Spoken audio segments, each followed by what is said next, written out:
The night my father threw my life onto the lawns. He didn't just want me gone. He wanted an audience. A performance. A humiliation recorded under the porch light. My duffel bag split open in the grass. My scrubs still smelled like antiseptic and burnt fur from a 12-hour shift. My childhood photos, face down like they meant nothing. And there he was. Phone raised, filming me. Like I wasn't his daughter. Like I was content. And in that moment, something inside me didn't break. It went cold. My name is Savannah Brooks, I'm 28. That night I had just finished helping keep a burned Labrador alive. Only to come home and watch my own life get thrown away like trash. My father's voice cut through the street. You're 28, you suck us dry like a vampire, I want you gone tonight. My sister laughed. Kicked one of my boxes, sent my certificate sliding into the street. My mother. She just stood there. Arms crossed, silent. And silence like that is never neutral. It's permission. I looked straight into my father's phone and smiled because I realized something terrifying. The people who were supposed to love me needed me to be small. I didn't cry, didn't beg, didn't give them the scene they wanted. I packed everything into my car, like I was removing myself from a crime scene. Then I walked up to them and said quietly, "Hope you all sleep well tonight, because one day none of you will." And I left. Not to a friend's house. Not to cry in a parking lot. I drove 3 exits south. Parked behind a 24-hour gas station. And listened to the voice memo I didn't even know I recorded. My father yelling. My sister laughing. My mother saying, "Just let her go, she brought this on herself." I replayed it 3 times. Not because I enjoyed it.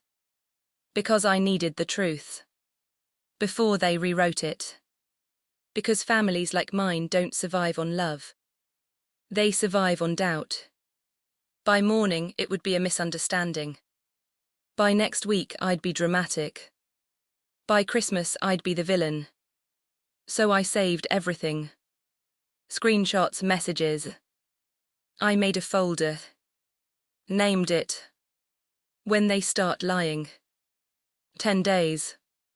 That's how long it took for everything to fall apart. Not for me. For them. Because the messages changed. Where's the paperwork? Do you have the logins?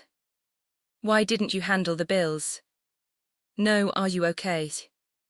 No, we're sorry. That's when it hit me. I wasn't their daughter. I was infrastructure. The one who handled everything quietly.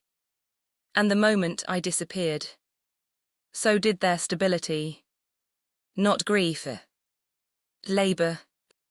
That's what they felt. While they were unraveling, I was rebuilding. Extra shift.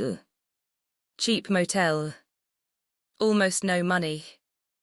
And still I felt lighter. Because for the first time, no one was watching me. At the hospital, chaos made sense. And one night my supervisor said, "You're already working above your level, why haven't you applied?" I almost laughed. Because ambition in my house was treated like betrayal.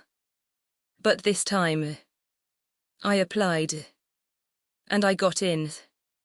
The same week my father was losing control. I was gaining mine. 10 days after throwing me out. My father called. I answered. But this time, I hit record first. No apology. No concern. Just, "If you don't come home and fix this, I'll tell everyone what kind of daughter you are."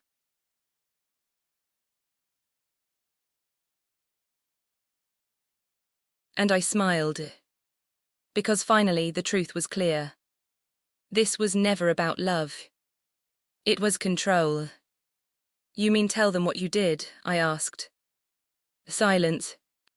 For the first time. He had nothing. Then he showed up. At my new place. Knocked like he still owned me. But I opened the door with the chain still on. You're making me look like a monster, he said. And I laughed.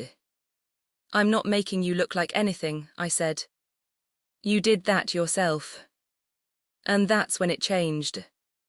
He realized. I didn't need him anymore. And without that, he had no power. Weeks later, I saw them again. Public event, same neighborhood. But I wasn't the girl on the lawn anymore. I was the one people respected. And suddenly, the story changed. My sister apologized. My mother broke. My father had nothing left to say. That night, I listened to the recording one last time. Then I deleted it. Not because they deserved mercy. Because I didn't need proof anymore. Their consequences had already arrived. And me. I learned something most people never do. Sometimes leaving your family is not betrayal. It's survival. So ask yourself, if the only version of you they love is the one that suffers silently, is that really love? Or just control, disguised as family?